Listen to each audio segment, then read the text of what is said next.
What's good, y'all? It's your boy Preview back at it with another video. Today we got guard helps a killer inmate escape prison. Let's get into it. It's the 29th of April, 2022. CCTV records prison supervisor Vicky enter through a back door. Half a minute later, she comes back out with a prisoner. Casey White, a 6'9" giant of a criminal serving 75 years for attempted murder. They quickly leave in the car as police scramble to make sense of the situation. Vicky, a prison supervisor with a 2-decade-long career and perfect record, just disappeared What the fuck? with a dangerous criminal. Police He just walked right out with him. assumed that she was forced or manipulated into helping him escape. But that's when new evidence came to light, showing that she might have planned the entire thing. As a nationwide manhunt began, police would realize the rabbit hole went deeper than anyone expected, leading them down a dark path, ending with Vicky found dead with a bullet in her head. Vicky, stay with her! Vicky! It's April 29th, 2022, and prison officer Vicky has just told her work colleagues that she's taking a prisoner to a psychological evaluation at a local courthouse. But something isn't right, as she's transporting the prisoner alone, despite rules mandating prisoners must be escorted by 2 officers at a time. But because of her senior position as a supervisor, nobody stops her, and it would be 6 hours before police realize that Vicky and the prisoner are never coming back. Desperate for clues, police start looking into the man that Vicky escaped with. It was Casey White, a man serving 75 years in prison for domestic violence, home invasion, murder, and brutally attacking a man with an axe. But there was one crime that stood out to police even more. 7 years prior to this, That nigga killed the man with an axe? And this bitch, oh my god, this shit's crazy, y'all. Casey had abused and manipulated his then-girlfriend to a point where she tried to escape from Casey's vicious hands. After they successfully made it to her friend's house, Casey would break into the house with 2 guns and full intent to murder them both. Luckily, they both escaped and survived his vicious attack. But that's when Casey fled the scene and began a series of carjackings across several states, until finally getting into a tense standoff with multiple police officers. Casey, put the gun down. Let me see your hands, man. Put the gun down, Casey. Put the gun down, bud. Casey, put the gun down. Just relax a little bit. Go get that or two and tell her to watch you. Hey, Casey, Yes, sir. I will get you a sun drop if you'll be still. Just be calm. You ain't got no more gun on you, dude. No, you ain't got. You got to pocket that. It's unusual, but the cops rolled a drink and a pack of cigarettes towards Casey, hoping this would calm him down and avoid a shootout. Miraculously, this actually worked, and the cops were able to move in and make an arrest. His interrogation gave cops an even clearer view into just how insane this man was. I've been trying to wait just to kill her ever since. I couldn't wait no longer. I had to do it tonight. Do you regret what you did tonight? He said I had to do it tonight. Yo, what the fuck? People are crazy. I regret I didn't kill him. Police now had a clear picture of who Vicky just helped escape prison. But how does Vicky fit into all of this? She works at a completely different prison, and there's no plans for Casey to ever see outside these walls again. Well, 1 year later, Casey confessed to a murder, resulting in him being moved to a different prison. This kicked off a series of events that would eventually result in Vicky's death. The murder that Casey confessed to was a 4-year-old cold case. It's unclear why Casey owned up to it now, but he was able to give specific details that nobody but the killer could have known. And after a short trial, he was quickly transported to a new prison, the same one where Vicky worked. Vicky is 56 and has been divorced for several years and put her heart and soul into her job. She was a model employee and popular among her colleagues, but her life had become boring and lonely. She wanted to change, and when Casey showed up, that's exactly what she got. They slowly began to talk more and developed a connection. They bonded over their shared last name and began to think that they were destined to be together. She started coming in on her days off and was noticeably happier. Despite having a great life on paper, Vicky had become enchanted by her feelings for Casey and was ready to throw it all away. She really wanted that nigga, bro. Shit's crazy, bro. To be with a dangerous criminal. But how can this happen? Well, it turns out it's not as rare as you might think. Some people are attracted to dangerous people. They know they could kill them at any moment, but feel special knowing that they choose not to. On top of that, Vicky had started to feel trapped in her day-to-day life and as though she had nothing to live for. If she could make a break with Casey, it'd at least be exciting, even if it did mean throwing everything away. While Casey was serving at Lauderdale, Vicky allowed him unrestricted access to parts of jail that prisoners aren't normally allowed to see, including areas that aren't covered by security cameras. Many speculate this is where the pair were intimate with each other and formed their plan to escape. Even at this point, Vicky still had no idea that this would turn out to be the worst mistake of her entire life. 3 days before their escape, they decided to do a test run after Vicky told her colleagues that Casey had an appointment with a judge at the courthouse. Of course, there was no appointment, and they just sat in her patrol car for 9 minutes before returning. But now they know this works, and they're ready to make preparations for the real thing. 2 days before their escape, they're spotted on camera passing notes. It's thought that this was them discussing the final part of their escape plan, but by the time this footage was discovered, it was already too late. By April 29, 2022, everything was in place, and they're ready to make their escape. As Vicky holds a senior post at Bro got her under her wing, bro, under his wing. the prison, she has certain powers that she's about to take advantage of. She arranges to send 12 inmates and 5 deputies to court on the day of the escape, leaving her as the last remaining officer in the prison with transport privileges. She then tells her bosses that Casey has to be taken for a mental health evaluation. Looking at the surveillance footage, it's clear something was up. Vicky has her firearm with her, something that is strictly forbidden inside the prison walls. She's also walking in front of Casey instead of behind him, showing she trusts him not to harm her. By helping Casey to escape, esteemed prison officer Vicky has thrown everything she had away, and in one pivotal moment has become a criminal. Vicky's always been a good girl I went to school with. It's got to be other people involved, and Vicky's just a scapegoat. You knew her, you loved her. I feel like if she had anything to do with it, it was definitely love. Vicky and Casey casually walk out of the prison into a patrol It was definitely love. car and drive away to freedom. It took 6 hours before anyone noticed they're missing. When the prison calls the courthouse to see what's taking so long, they're told that there is no appointment, and they come to the horrible realization that Casey has made a break for freedom. To evade the authorities, they quickly ditch the patrol car and flee the state, and the cops now have no clue where they are, where they're going, or how to find them, marking the start of an 11-day manhunt that will span the nation. On day 1 of Vicky and Casey's escape, the cops try to find clues at Vicky's home, but she's nowhere to be seen. In fact, she doesn't even own the house anymore. As part of her plan, she sold her house for extremely cheap. With the money, she bought vehicles, guns, and most suspiciously, men's clothing. This is the first indication the cops have that Vicky doesn't intend on coming back and is ready to start a new life with Casey. Things don't get any better for detectives when the patrol vehicle they use to escape is found abandoned at a local shopping mall.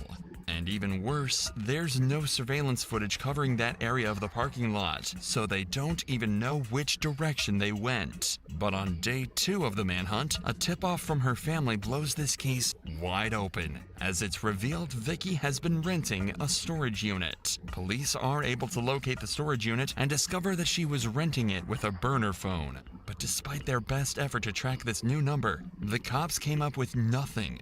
The existence of this new phone is the first solid evidence that cops have showing Vicky planned this all along and was actually a willing participant instead of a hostage. Did you get the sense they were actually doing this together? He was not forcing her in any way.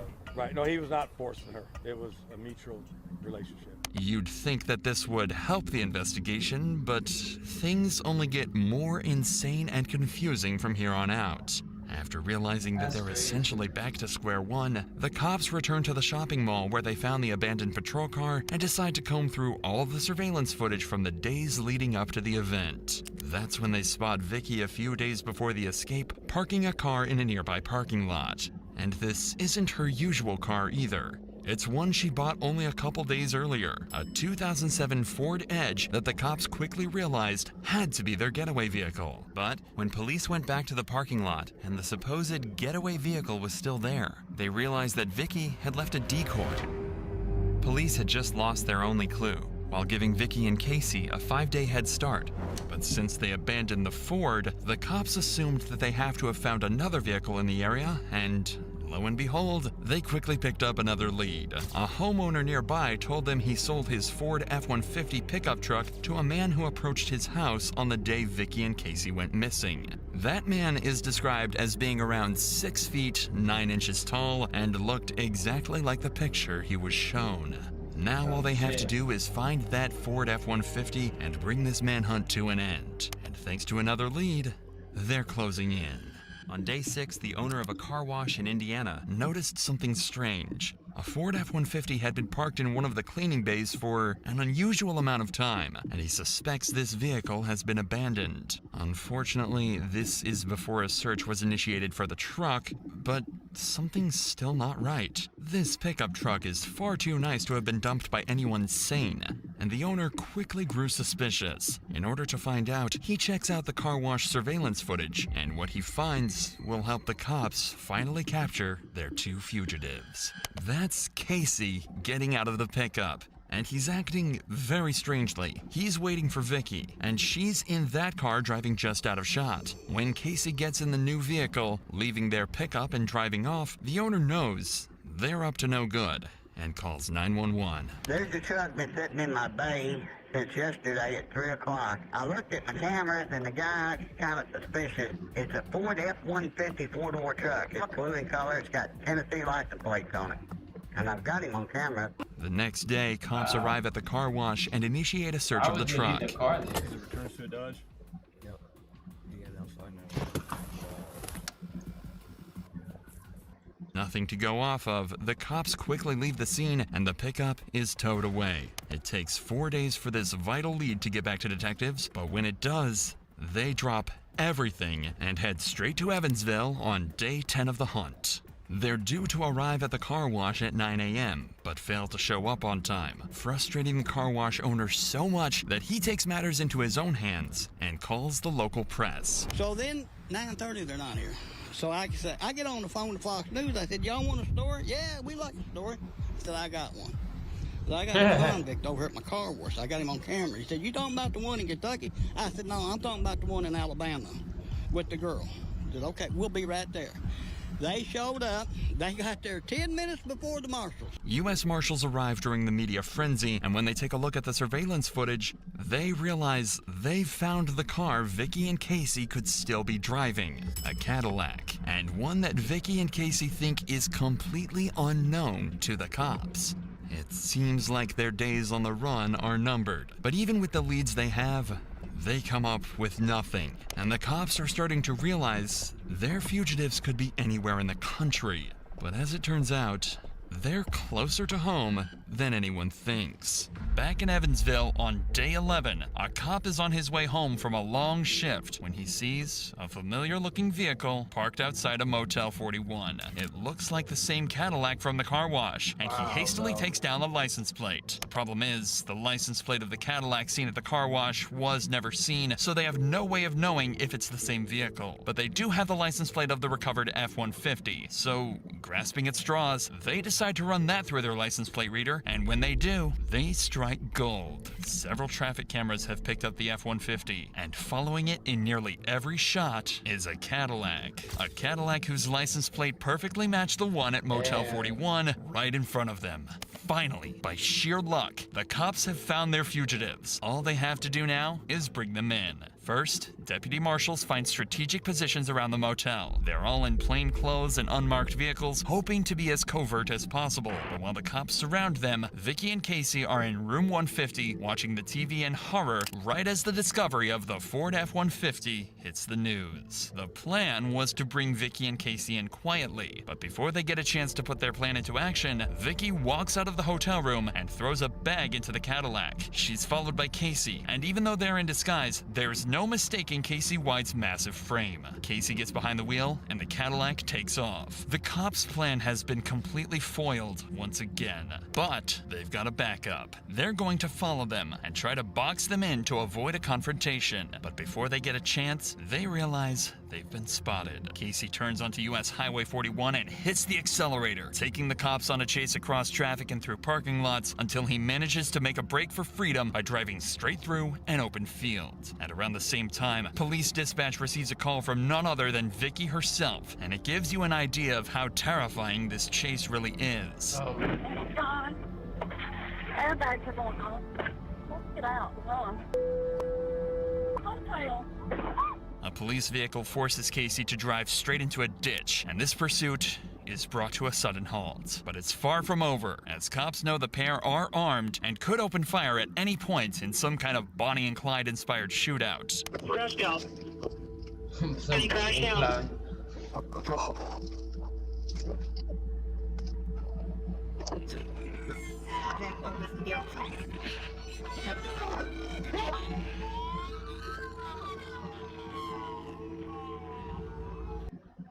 They don't want you to know about it.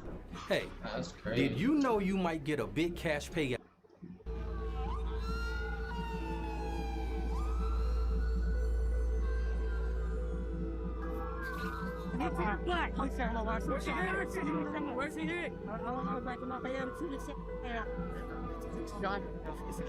Please, check him out. It's not out, guys.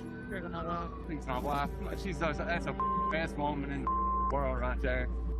Please, that's the best woman in the world. Vicky, I'm so sorry, baby. I'm so sorry, baby. Anybody in this world don't deserve it. She don't. When she herself, it hit me. But y'all ain't gonna believe me. I'm gonna say I killed her. Just like y'all say I killed everybody else. Finally, after 11 days, the manhunt has come to an end, and they've got Casey unharmed in handcuffs. But Vicky met a much more devastating end. Just 2 weeks ago, she was an upstanding member of society, an esteemed prison officer respected by those around her. Now, she's a fugitive, laying in a criminal's stolen car, conscious, but with devastating injuries.